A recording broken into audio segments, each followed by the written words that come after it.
भगवान राम के बहुत सारे रूप हैं। वाल्मीकि के रामायण में अलग रूप है और जिन राम को हम जानते हैं वो आमतौर पे गोस्वामी तुलसीदास ने जिस राम के चरित्र का निर्माण किया उनको हम ज्यादा जानते हैं। मैथिली शरण गुप्त ने साकेत लिखा, उसमें राम का नया रूप सामने रखा, जिसमें वो प्रश्न कर रहे हैं, राम तुम ईश्वर हो मानव नहीं हो क्या, या राम तुम मानव हो ईश्वर नहीं हो क्या। और वो कह रहे हैं कि हे राम इस देश को मत भूलना, राम तुम्हें यह देश न भूले, धाम धरा धन जाए भले ही यह अपना उद्देश्य न भूले। और भगवान राम राष्ट्रभक्त नायक के रूप में उभरते हैं साकेत नाम की रचना में 20वीं सदी की शुरुआत में। फिर 1936 में हिंदी के सबसे बड़े कवि निराला राम की शक्ति पूजा एक कविता लिखते हैं।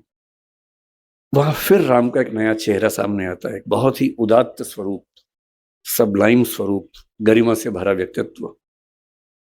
फिर आजादी मिलने के बाद नरेश मेहता ने एक और पुस्तक लिखी, संशय की एक रात। वो राम के एक और रूप को सामने लेके आता है, जिसमें राम को दुविधा है और एक बड़े व्यक्ति को दुविधा होनी चाहिए।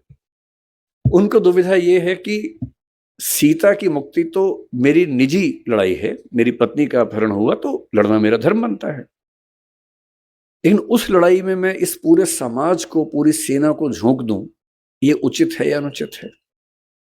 और रात भर वो इस दुविधा में रहते हैं और उसके बाद उनको इस प्रश्न का सही उत्तर मिलता है और उसी बिंदु पर संशय की एक रात पूरी कविता समाप्त होती है।